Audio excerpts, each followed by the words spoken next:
Ce segment contient environ 800 mots. Bon retour parmi nous, la famille.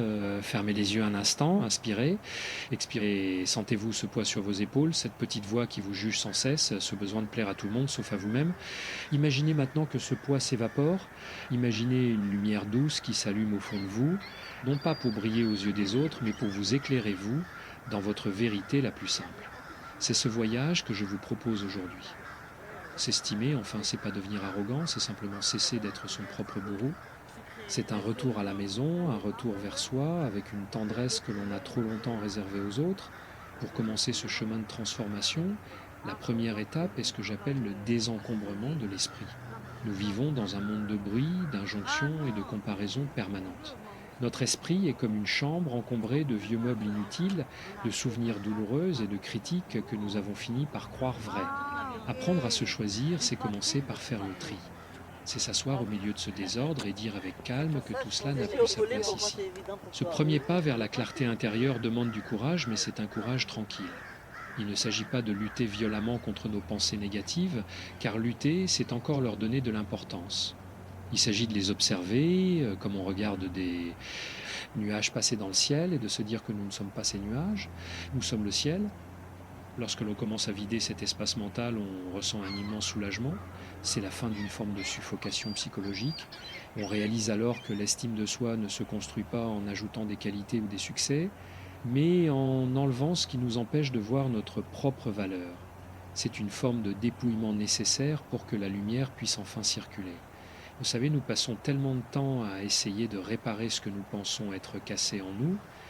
Nous courons après des versions idéalisées de nous-mêmes, pensant qu'une fois la perfection atteinte, nous pourrons enfin nous aimer, mais la perfection est une illusion cruelle. Se choisir, c'est accepter que la clarté ne signifie pas l'absence d'ombre. C'est simplement choisir de ne plus vivre dans l'obscurité de l'auto-jugement. En faisant ce ménage intérieur, vous allez découvrir des recoins de votre âme que vous aviez oubliés.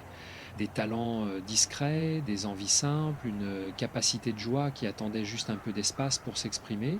Ce désencombrement est le socle de tout ce qui va suivre. Sans cet espace vide, aucune graine de confiance ne peut germer. Prenez ce temps ici et maintenant pour décider de ce que vous ne voulez plus porter. Quelles sont les phrases assassines que vous vous répétez? Quelles sont les attentes des autres qui vous étouffent? Laissez-les de côté, juste, pour quelques minutes, ressentez la légèreté qui s'installe. C'est dans ce silence neuf, dans cette pièce enfin aérée, que le véritable changement commence. Vous commencez à comprendre que votre valeur n'est pas un score de performance, mais une présence précieuse, unique et enfin respectée par vous-même.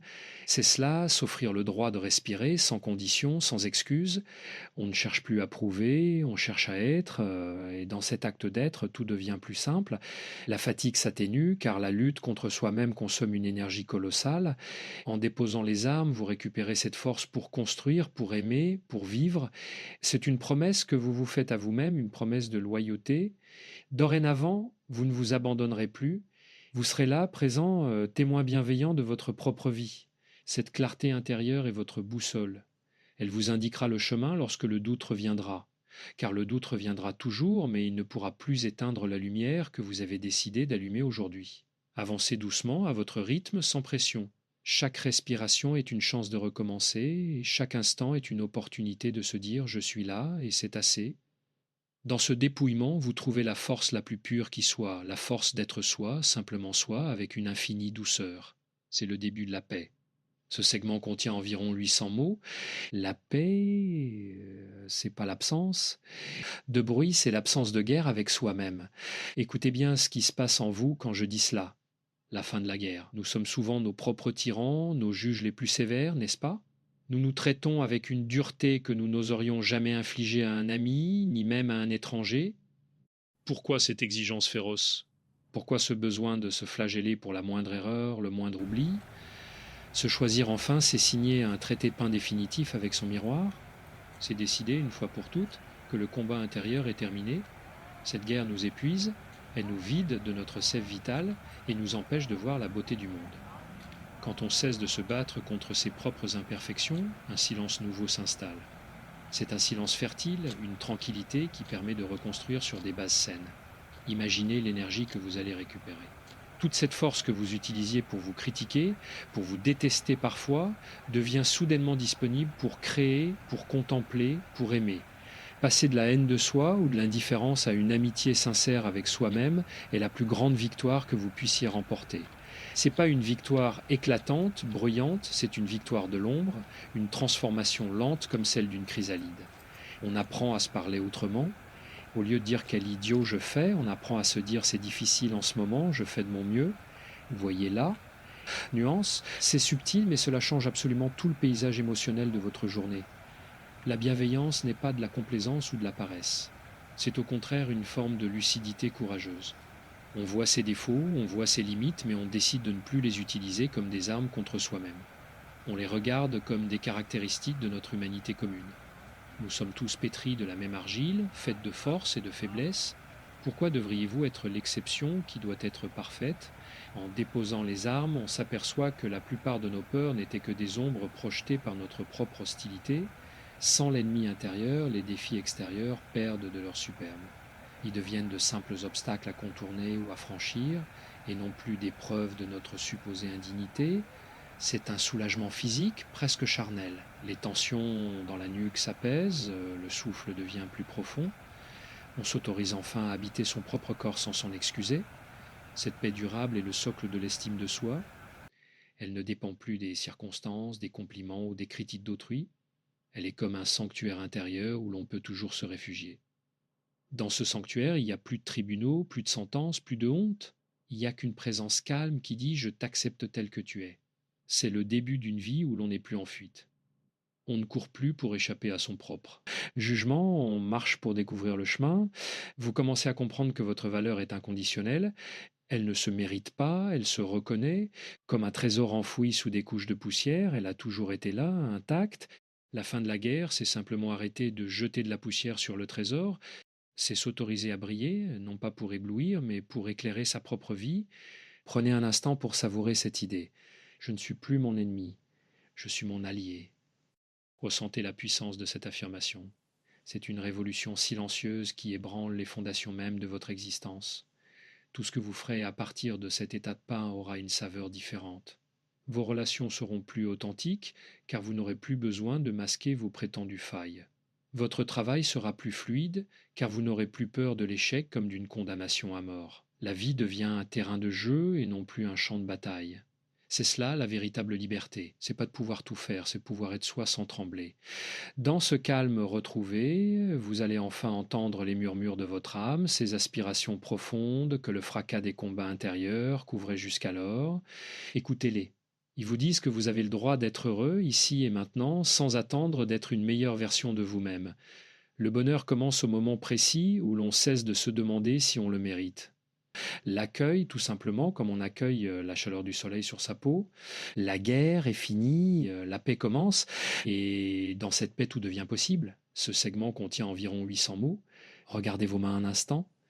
Regardez les lignes de votre paume, les petites marques du temps, les cicatrices invisibles de vos combats passés.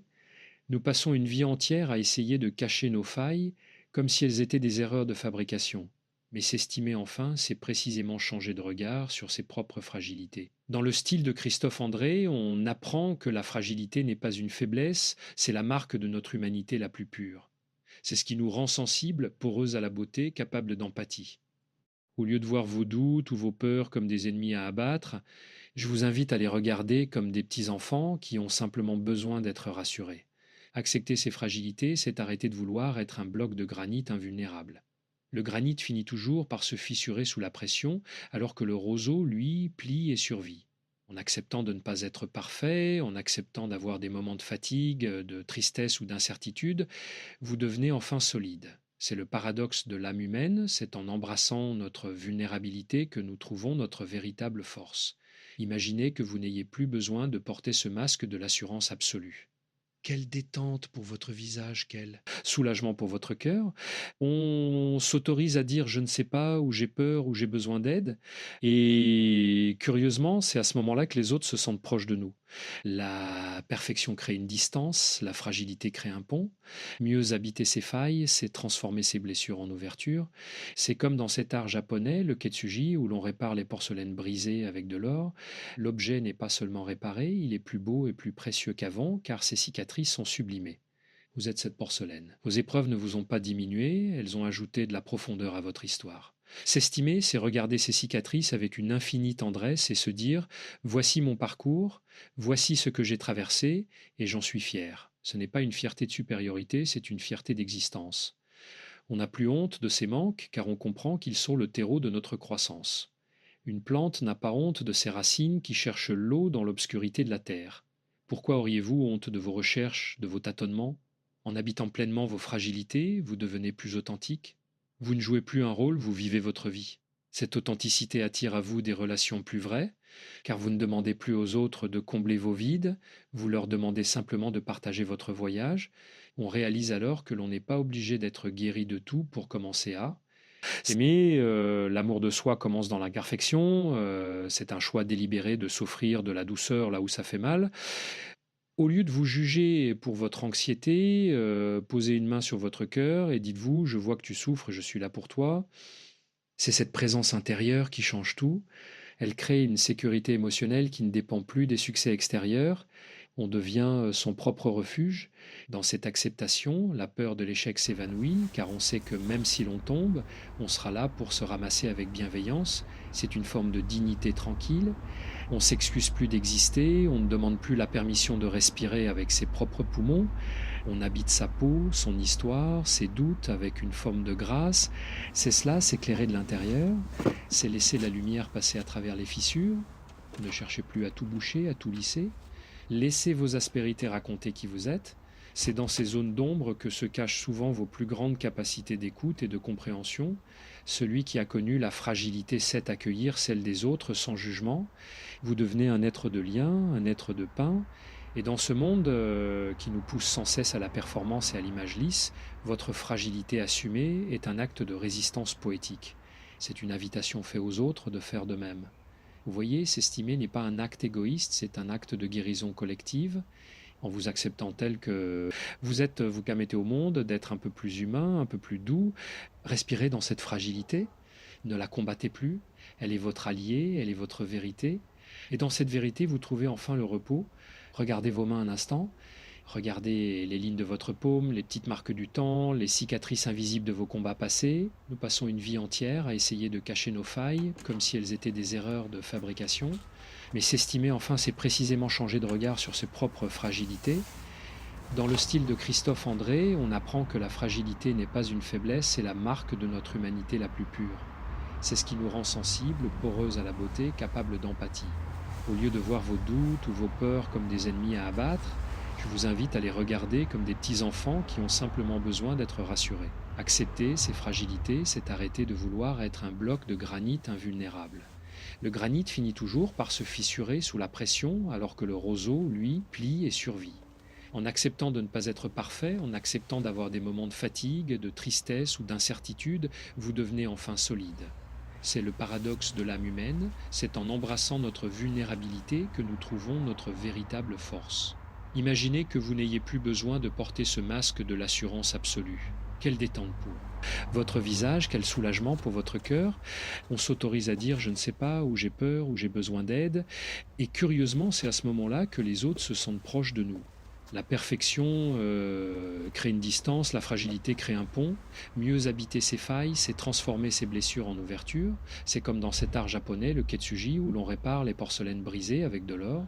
L'objet n'est pas seulement réparé, il est plus beau et plus précieux qu'avant, car ses cicatrices sont sublimées. Vous êtes cette porcelaine. Vos épreuves ne vous ont pas diminué, elles ont ajouté de la profondeur à votre histoire. S'estimer, c'est regarder ses cicatrices avec une infinie tendresse et se dire « voici mon parcours, voici ce que j'ai traversé et j'en suis fier ». C'est pas une fierté de supériorité, c'est une fierté d'existence. On n'a plus honte de ses manques car on comprend qu'ils sont le terreau de notre croissance. Une plante n'a pas honte de ses racines qui cherchent l'eau dans l'obscurité de la terre. Pourquoi auriez-vous honte de vos recherches, de vos tâtonnements ? En habitant pleinement vos fragilités, vous devenez plus authentique, vous ne jouez plus un rôle, vous vivez votre vie. Cette authenticité attire à vous des relations plus vraies, car vous ne demandez plus aux autres de combler vos vides, vous leur demandez simplement de partager votre voyage. On réalise alors que l'on n'est pas obligé d'être guéri de tout. Pour commencer à s'aimer, l'amour de soi commence dans l'imperfection. C'est un choix délibéré de s'offrir de la douceur là où ça fait mal. Au lieu de vous juger pour votre anxiété, posez une main sur votre cœur et dites-vous, je vois que tu souffres, je suis là pour toi. C'est cette présence intérieure qui change tout. Elle crée une sécurité émotionnelle qui ne dépend plus des succès extérieurs. On devient son propre refuge. Dans cette acceptation, la peur de l'échec s'évanouit, car on sait que même si l'on tombe, on sera là pour se ramasser avec bienveillance. C'est une forme de dignité tranquille. On ne s'excuse plus d'exister, on ne demande plus la permission de respirer avec ses propres poumons. On habite sa peau, son histoire, ses doutes avec une forme de grâce. C'est cela, s'éclairer de l'intérieur. C'est laisser la lumière passer à travers les fissures. Ne cherchez plus à tout boucher, à tout lisser. Laissez vos aspérités raconter qui vous êtes. C'est dans ces zones d'ombre que se cachent souvent vos plus grandes capacités d'écoute et de compréhension. Celui qui a connu la fragilité sait accueillir celle des autres sans jugement. Vous devenez un être de lien, un être de pain, et dans ce monde qui nous pousse sans cesse à la performance et à l'image lisse, votre fragilité assumée est un acte de résistance poétique. C'est une invitation faite aux autres de faire de même. Vous voyez, s'estimer n'est pas un acte égoïste, c'est un acte de guérison collective en vous. Acceptant tel que vous êtes, vous permettez au monde d'être un peu plus humain, un peu plus doux. Respirez dans cette fragilité, ne la combattez plus. Elle est votre allié, elle est votre vérité, et dans cette vérité, vous trouvez enfin le repos. Maintenant que le silence est installé et que les armes sont déposées, une sensation nouvelle peut émerger, l'émerveillement. S'estimer enfin, c'est redécouvrir la gratitude, non pas comme une politesse apprise, mais comme une respiration de l'âme. Nous passons tant de temps à fixer ce qui nous manque, à scruter nos lacunes, que nous en oublions de voir ce qui est déjà là, vibrant en nous et autour de nous. La gratitude, dans l'esprit de Christophe André, c'est cette capacité à dire merci à la vie pour ce qu'elle nous offre d'ordinaire, de minuscule, de gratuit. C'est s'émerveiller de ce qui est ici et maintenant. Regardez autour de vous. Le simple fait de pouvoir respirer, de ressentir la fraîcheur de l'air, d'entendre le chant lointain d'un oiseau ou le murmure de la ville, tout cela est un miracle quotidien que nous avons cessé de voir. Pourquoi la gratitude à elle liée à l'estime de soi? Parce que lorsque l'on s'estime, on se sent enfin digne de recevoir les cadeaux de la vie. On ne se dit plus « je ne mérite pas ce bonheur » ou « c'est trop beau pour être vrai ». On accueille la joie avec une simplicité d'enfant. On réalise que notre valeur n'est pas une quête sans fin, mais une reconnaissance de notre appartenance au monde. La gratitude nous décentre de notre petit moi, souffrant pour nous relier au grand tout vivant.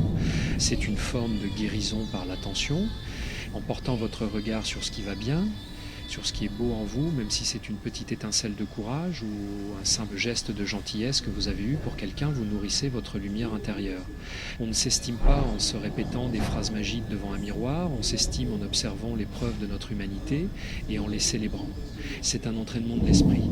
Chaque soir, avant de dormir, au lieu de faire la liste de vos échecs de la journée, cherchez 3 petits moments de grâce, un café partagé, un rayon de soleil sur un mur, une tâche accomplie avec soin. Ce ne sont pas des détails, c'est la substance même d'une vie réussie. La réussite, c'est pas d'atteindre le sommet de la montagne, c'est de savoir apprécier chaque fleur sur le sentier. En cultivant cette gratitude, vous transformez votre paysage mental. L'amertume et l'envie s'effacent pour laisser place à une plénitude tranquille. Vous n'avez plus besoin que le monde vous admire, vous êtes trop occupé à admirer le monde. Et dans cette admiration, vous vous trouvez vous-même à votre juste place. Vous n'êtes ni supérieur ni inférieur, vous êtes simplement là, vivant, faisant partie de ce magnifique désordre qu'est l'existence. Cette clarté change tout. Elle vous rend plus fort face aux tempêtes, car vous savez qu'au-delà des nuages, le soleil de la vie continue de briller. La gratitude est une forme de résistance contre le cynisme et la déprime. C'est choisir de voir la lumière non par aveuglement, mais par sagesse. On sait que l'ombre existe, mais on décide de ne plus lui donner tout le pouvoir. On apprend à se remercier soi-même aussi. Merci à mon corps de me porter, merci à mon esprit de chercher la paix, merci à mon cœur de battre encore, malgré les blessures. S'offrir ce merci, c'est l'acte d'estime de soi le plus pur qui soit. C'est reconnaître que l'on est son meilleur compagnon de route. Dans ce mouvement de reconnaissance, le stress diminue, le sommeil devient plus profond et le sourire revient, non pas comme un masque, mais comme une évidence. Vous commencez à rayonner d'une énergie douce qui ne demande rien en retour. C'est la beauté de la gratitude, elle est un cercle vertueux. Plus vous remerciez la vie vous semble digne d'être aimée. Et plus vous aimez la vie, plus vous vous aimez vous-même, car vous êtes la vie en train de se manifester. Laissez cette gratitude infuser chaque cellule de votre être. Ne cherchez pas de grandes raisons, les petites suffisent amplement. Soyez simplement reconnaissant d'être là, d'avoir cette chance inouïe de ressentir, de penser, d'évoluer. C'est dans ce merci murmuré au fond de soi que l'on trouve la véritable richesse.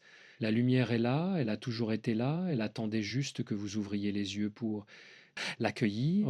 Sentez cette chaleur monter en vous, c'est la chaleur de votre propre réconciliation avec le monde.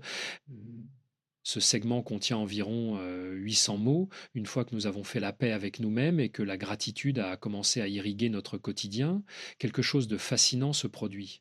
Notre rapport aux autres se métamorphose.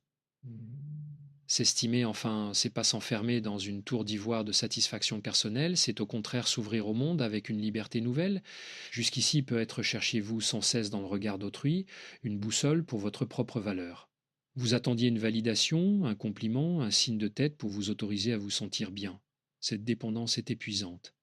Elle nous transforme en mendiants affectifs, toujours aux aguets, toujours dans la peur de décevoir ou d'être rejeté. Mais quand la lumière s'allume en vous, quand vous devenez votre propre source de chaleur, ce besoin de validation s'apaise.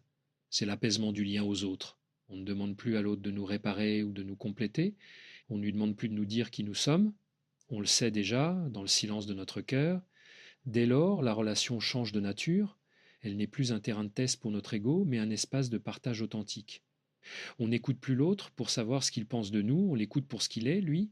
C'est une révolution de la présence. On devient capable d'offrir une attention pure, sans arrière-pensée, sans calcul.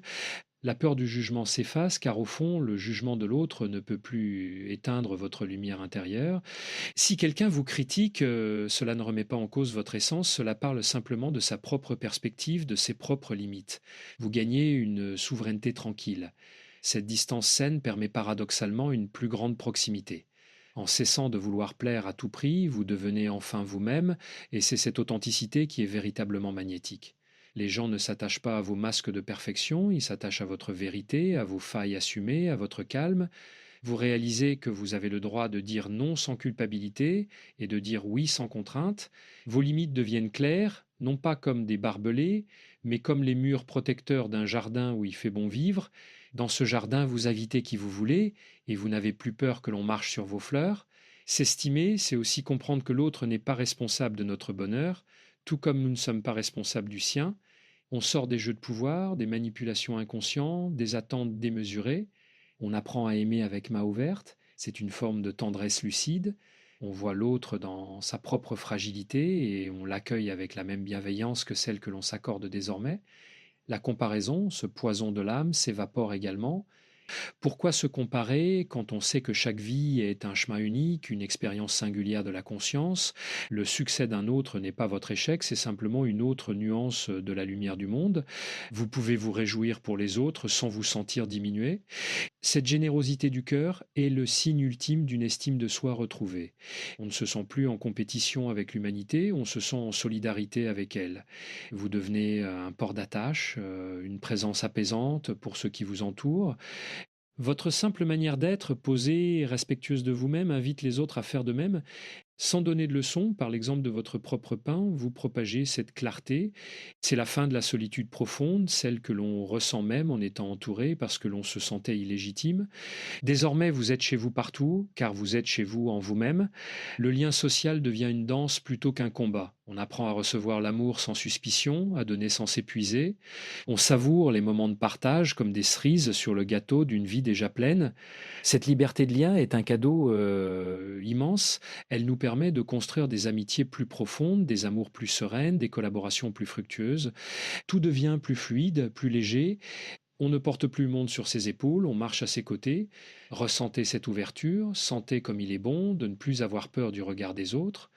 Sentez la joie de pouvoir offrir sa présence simplement, sans rien attendre en retour. C'est dans ce don de soi, né de l'estime de soi, que l'on trouve le sens le plus profond de notre existence. Nous sommes des êtres de relation et la plus belle relation commence par celle que nous entretenons avec nous-mêmes. Tout le reste en découle naturellement, comme une rivière qui trouve enfin son lit.